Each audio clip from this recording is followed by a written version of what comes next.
Hal merugikan dari sisi proposisi adalah mereka percaya bahwasannya pihak swasta akan tunduk semudah itu kepada pengawasan yang dilakukan oleh pihak pemerintah untuk mencegah terjadinya korupsi atau kenaikan harga yang signifikan dalam penyediaan air. Sangat bangga berada di tim oposisi. Kita akan membuktikan bahwa pihak pemerintah dapat memenuhi kepentingan warga negara Indonesia dan kita akan memenangkan debat kali ini. 3 poin utama yang saya ingin bahas sebelum masuk kepada sanggahan dan argumentasi saya. Yang pertama mengenai regulasi. Sadari bahwa kami setuju adanya peningkatan terhadap teknologi dan peralatan-peralatan yang akan bisa digunakan untuk memaksimalkan hasil dari penyediaan air tersebut. Namun, perlu diketahui bahwa pemerintah juga menginginkan hal itu terjadi selaras dengan tetap menjaga ketersediaan dan tidak merusak sumber daya alam yang terkandung di dalamnya. Pihak pemerintah mau bekerja sama dengan pihak swasta apabila ada kesepakatan dan persetujuan yang telah dilaksanakan oleh pihak pemerintah dan swasta. Pihak pemerintah harus tetap mengawasi dan memberikan sanksi ataupun konsekuensi jika pihak swasta telah melangkah di luar kendali atau di luar kesepakatan awal. Sehingga dengan demikian, kita dapat bekerja sama dengan pihak swasta dengan tidak memberikan sepenuhnya kendali sumber daya alam yang ada kepada pihak swasta. Poin nomor 2 adalah apa yang akan dibela oleh tim oposisi dan tim proposisi. Yang dibela dalam pihak oposisi adalah mencakup keseluruhan masyarakat yang membutuhkan air sebagai kebutuhan primer dengan tetap memikirkan kestabilan dan keseimbangan sumber daya alam yang terkandung di dalamnya.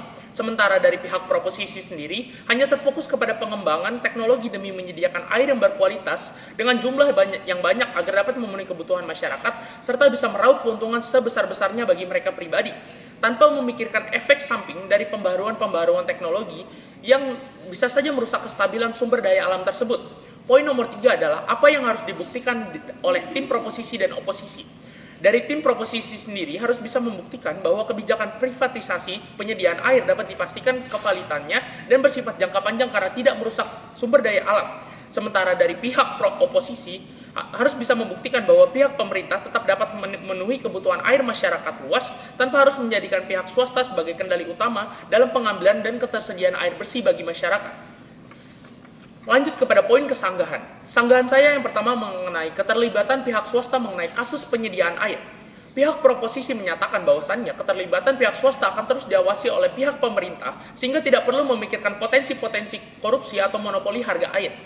Namun, sadari bahwa sudah ada contoh kasus yang benar-benar terlihat bagaimana PT Freeport dilepas kepada pihak swasta untuk mengambil alih penuh tentang sumber daya tambang di gunung yang ada di kawasan Irian.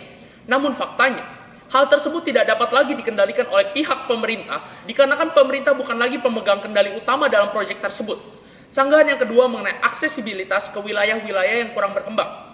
Sebelumnya, pihak proposisi menjelaskan pihak pemerintah hanya mencari aman dan tidak mau melakukan gebrakan-gebrakan teknologi yang dapat memaksimalkan kualitas sumber daya air.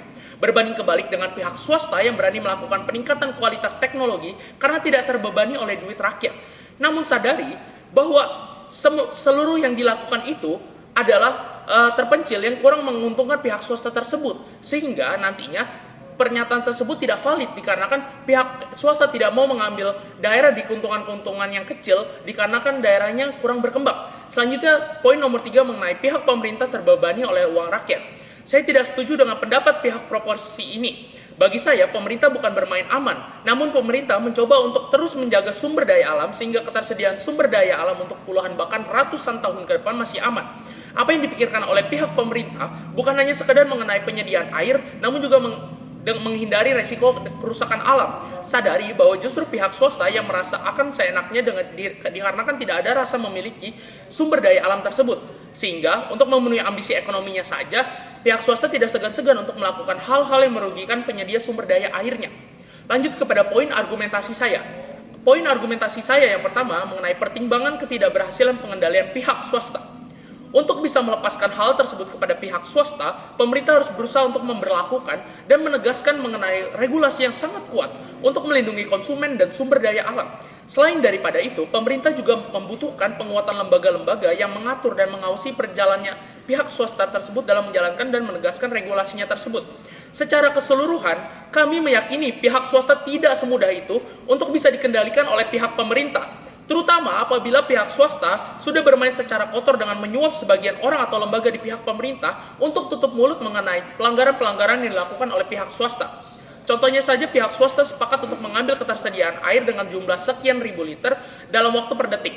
Namun demi mendapatkan keuntungan yang lebih besar dan dikarenakan ketidakpedulian terhadap sumber daya alam yang dirasanya bukan sebagai miliknya, pihak swasta tersebut menyuap pengawas agar mau tutup mulut dan pihak swasta dapat memproduksi air dengan volume yang lebih besar yang tidak sesuai dengan perjanjian awal dikarenakan hanya pengawas pihak pemerintah ikut dalam kasus tersebut. Dan pada akhirnya, yang paling dirugikan dalam kasus ini adalah penyedia sumber daya alam itunya sendiri dan juga pihak pemerintah termasuk masyarakat kita. Selanjutnya, poin argumentasi saya mengenai tujuan dasar utama pembentukannya penyediaan air ini adalah untuk memberikan kesejahteraan bagi masyarakat dengan menyediakan air dengan kualitas dan kuantitas yang tinggi, bukan untuk memupuk keuntungan sebesar-besarnya dari masyarakat. Penyediaan air ini juga bisa menjadi penyedia tenaga kerja bagi masyarakat-masyarakat lokal jika dipegang oleh pihak pemerintah. Berbanding kebalik jika dipegang oleh pihak swasta, justru pihak swasta bisa saja menarik tenaga kerja asing untuk bekerja di dalam penyedia air ini. Selanjutnya adalah potensi kehancuran sumber daya alam yang dikarenakan efek samping dari teknologi-teknologi yang diciptakan untuk memaksimalkan kualitas dan kuantitas air bagi masyarakat. Seperti yang dikatakan oleh pihak proposisi tadi mengenai motivasi dari pihak swasta yang digunakan untuk meraih keuntungan yang sebesar-besarnya, saya rasa sudah lagi tidak valid di sini, karena itu akan merusak sumber daya alam di dalamnya. Poin terakhir yang ingin saya bahas mengenai pembentukan program kerjasama yang justru dapat menjadi solusi lebih baik dibandingkan memberikan sepenuhnya kendali kepada pihak swasta. Kami di sini akan membuktikan dan memberikan kebijakan yang dapat memenuhi kebutuhan masyarakat tanpa melibatkan pihak swasta sebagai kendali utama dalam penyediaan air. Pembentukan program kerjasama ini akan menguntungkan pemerintah karena mendapatkan support finansial dari pihak swasta. Namun keamanan ketersediaan sumber daya alamnya dapat terjamin karena dijalankan oleh pihak pemerintah. Dan juga pihak swasta dapat mengambil keuntungan dari investasi yang mereka berikan kepada pihak pemerintah. Jadi, kami memberikan solusi kerjasama yang justru harusnya dilakukan dibandingkan dengan privatisasi penyediaan air yang hanya menguntungkan bagi pihak swasta saja dan merugikan pihak pemerintah, masyarakat, dan juga ketersediaan sumber daya air dan sumber daya alam lainnya karena dapat merusak sumber daya alam tersebut. Dan juga hal tersebut dapat memberikan dampak besar bagi pemerintah dan yang terutama adalah masyarakat seperti kita. Sangat bangga berada di tim oposisi. Terima kasih.